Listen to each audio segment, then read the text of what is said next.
Folks, I have got some good news for you, and I've got a little bit of indifferent news, and I've got a whole lot of Matt Gaetz calling Kevin McCarthy out, and that is the best part of the video.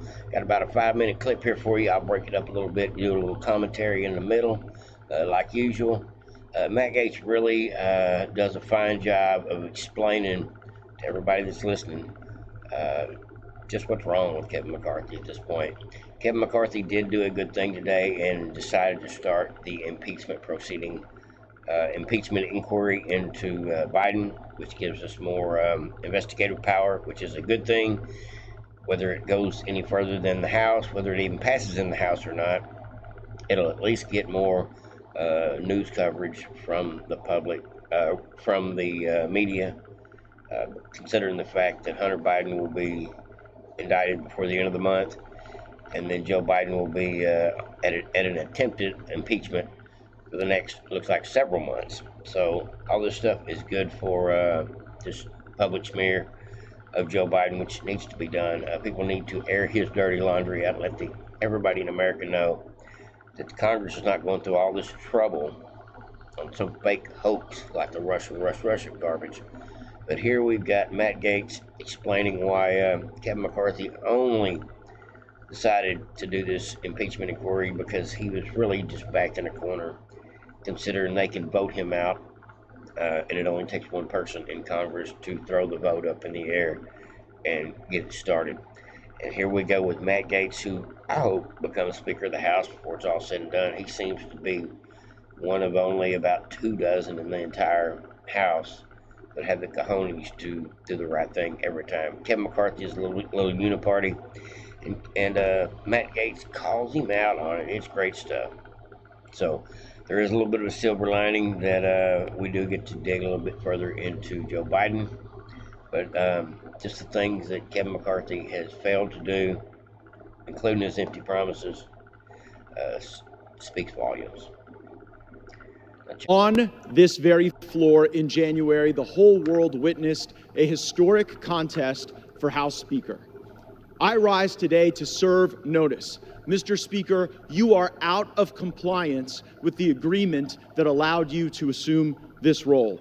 The path forward for the House of Representatives is to either bring you into immediate total compliance or remove you pursuant to a motion to vacate the chair. We have had no vote on... Damn! Y'all hear that, folks? Here we go again. Matt Gaetz is the very first one, not once, not twice, but I think this is the third time Matt Gaetz says, or else, Kevin McCarthy, we're going to go up a vote to see what it takes to get you out of the speakership. Kevin McCarthy did agree to that in order to get the job, and now he's going to have to be beholden to the new rules, including having to worry about getting thrown up on the chopping block to take a vote on his job every time he doesn't comply. And I'm glad to see that. And it's not just Matt Gaetz saying these things. We have the entire Freedom Caucus. I did see a video earlier where about 20 members of the Freedom Caucus were standing outside the chambers, taking turns on the mic. Lauren Boebert, Chip Roy, several of them, and they were just one right after another, getting down to the nitty-gritty of the situation. They're not just pissed off at the fact that it's taken so long to get Joe Biden on the chopping block. It's the fact that Hunter Biden has not been even subpoenaed. It's the fact that Kevin McCarthy is willing to go with Mitch McConnell and Chuck Schumer and do it the Nancy Pelosi way on this spending package that comes up at the end of the month. It's called allocations and appropriations. It's about the budget.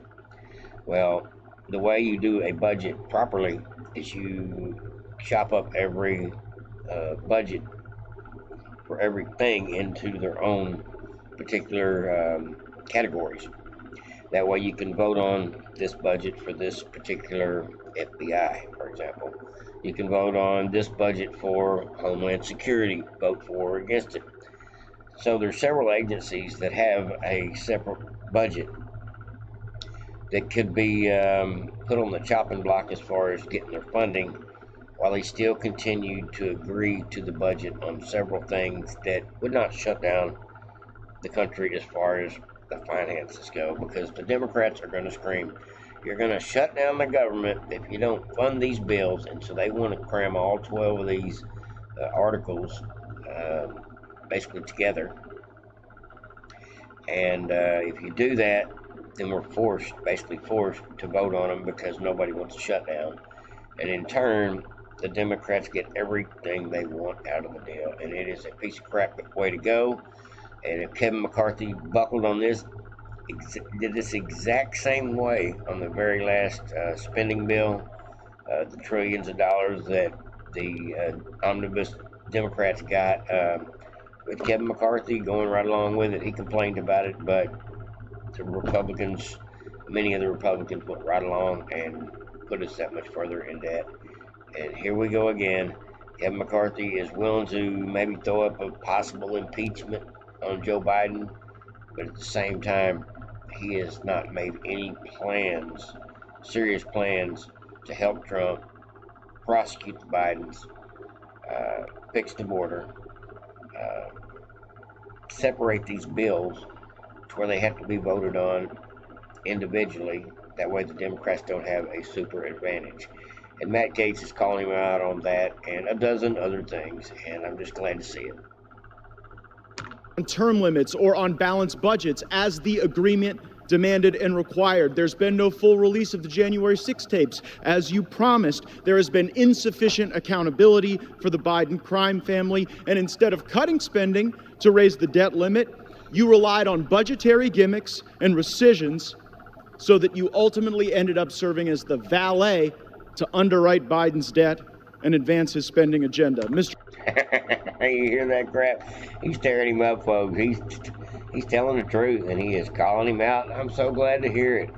This needs to be shared everywhere, folks. Matt Gaetz calling out Kevin McCarthy, not just because it's fun to watch, but because the American people need to know Kevin McCarthy is not your friend. Mr. Speaker, you boasted in January that we would use the power of the subpoena and the power of the purse.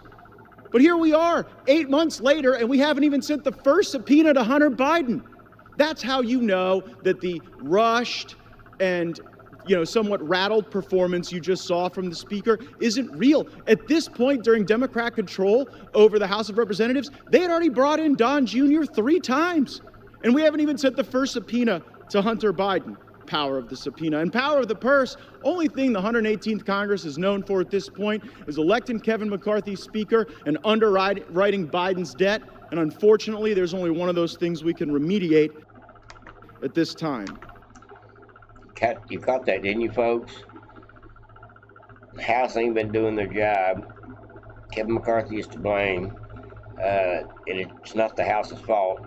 It's the fact that Kevin McCarthy doesn't put things into action because he literally controls the levers in the House more than most people realize. The Speaker has tons of power and can actually get a lot of things done if he just bites the bullet and takes the initiative to do it.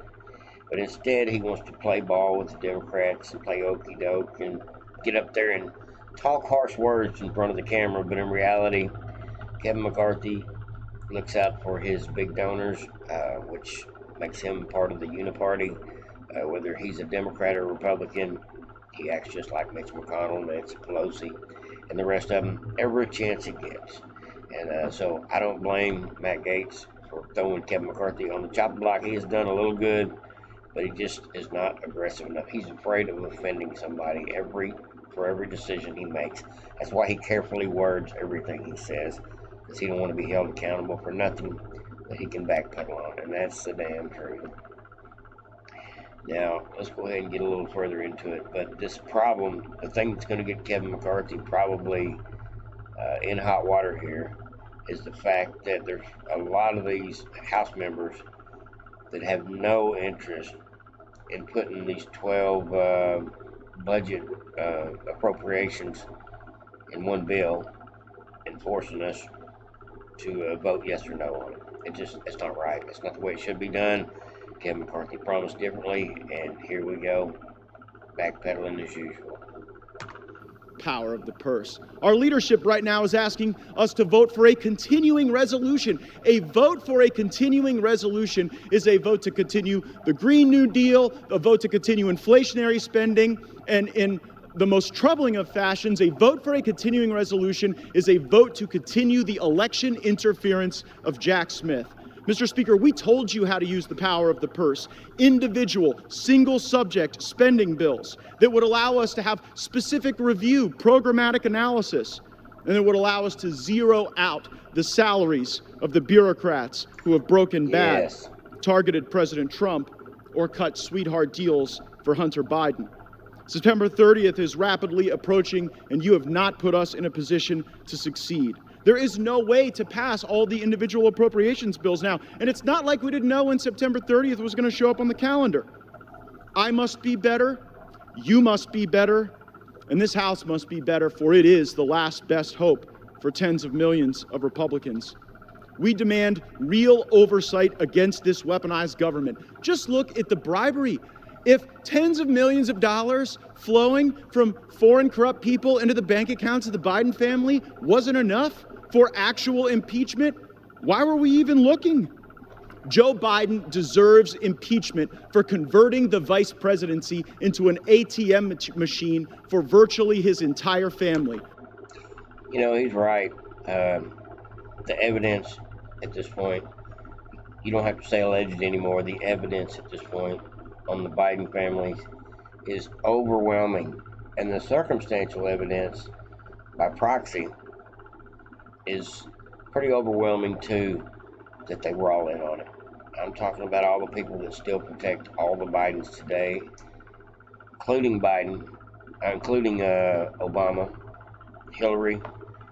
They were all making money in Ukraine. Anthony Blinken was in on it, been in on covering Hunter's ass for years and years.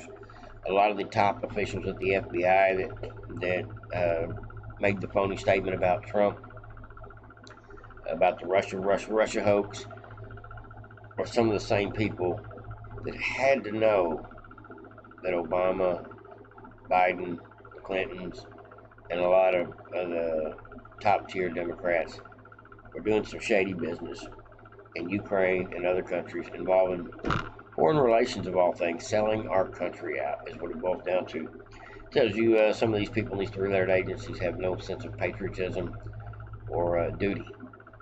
Sickens me, actually. But hopefully some of that will be able to be resolved when Trump comes back. And that's why they're fighting so hard to prevent him from coming back, because they know Trump gets back in there 2024, there's going to be some justice to be served. We all see it. We all know it.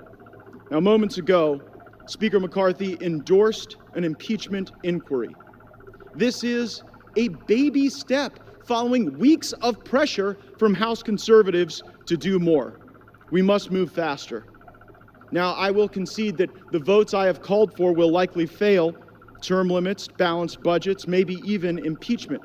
I am prepared for that eventuality, because at least if we take votes, the American people get to see who's fighting for them and who's willing to tolerate more corruption and business as usual. That is the very best part about taking a vote for me. Now, I love it when bills pass and things go our direction as far as getting things right on the books, especially when it comes to election integrity and things. Anything they can do to shore up and prevent the criminality that goes on, not just elections, but with anything involving government. I love that stuff. But at the same time, there's so much corruption that goes on that is tolerated. And when you have a vote, a lot of times a House vote on a bill, whether it be overspending, whether it be over supporting something that is just horrible for the country, whether it be over, like say, more money to Ukraine, for example, or more money for the border. When you take a vote on something, it shows right quick how many in the party were on board, how many people were willing to switch a vote, how many holdouts you have, how many traitors you have, how many people that are willing to stand up even against all odds and say, I stand for the right answer, for the good of the country. And that's one of the things about me watching a lot of Senate hearings, House hearings, and things. Learn a lot. I like to see the sparring back and forth, but I also like to know how many Republicans, which Republicans are voting like Democrats, because that does matter. We got to know who we can trust. We got to know how these people that we assume are on Team America are voting. For example, John Kennedy, Marshall Blackburn, Toomey. There's several that are, I consider them decent Republicans, conservatives, America first for the most part. But there is times that they just vote like Mitch McConnell, and I just don't know what to do about it other than just scratch my head. So we got to keep tabs on all these folks on how they vote each and every time. That way, if you live in their district, they live in your state, or you're voting for them in your state, you really get all the information available to decide were they worth the trouble, were they for us or against us in the end, were they serving self-interest or the interest of the people. And that's what you got to think about each and every time you vote for anybody. And that's why I just love to call this stuff out and see these hearings and see how the vote turns out. Let's get back into it. Mr. Speaker, dust off our written January agreement. You have a copy. Reflect on the spirit of that agreement and build on the start that we had moments ago. Begin to comply. No continuing resolutions, individual spending bills or bust, votes on balanced budgets and term limits, subpoenas for Hunter Biden and the members of the Biden family who've been grifting off of this country, and the impeachment for Joe Biden that he so richly deserves. Do these things or face a motion to vacate the chair. And let me alert the country, a motion to vacate might not pass at first, but it might before the 15th vote. And if Democrats bail out McCarthy, as they may do, then I will lead the resistance to this uniparty and the Biden, McCarthy, Jeffries government that they are attempting to build. I know that Washington isn't a town where people are known for keeping their word. Well, Speaker McCarthy, I'm here to hold you to yours. I yield back. Ooh, that was straight fire. I love it. I love it. Matt Gaetz, nothing like Matt Gaetz. He is, I had the great fortune of getting to meet Matt Gaetz. Got a photo with him. Got to talk to him for a couple of minutes. Just really outstanding, smart guy. And more than that, he loves this country. And he is willing to stand up against anybody and everybody for what he believes in. He's even said it many times he don't agree with Trump on certain things. He don't agree with McCarthy on certain things. He doesn't agree with even Marjorie Taylor Greene at times. He thinks with his own mind. And we need more people like that in Congress. We would have a lot better system. We didn't have so many drones and clones in there just rubber stamping their vote versus actually thinking for themselves, or getting paid to think versus actually going that extra mile and trying to do the right thing for the country. That's all I got for you folks. Like, subscribe, and share to go to Patriots. Hope everybody enjoyed. Over and out.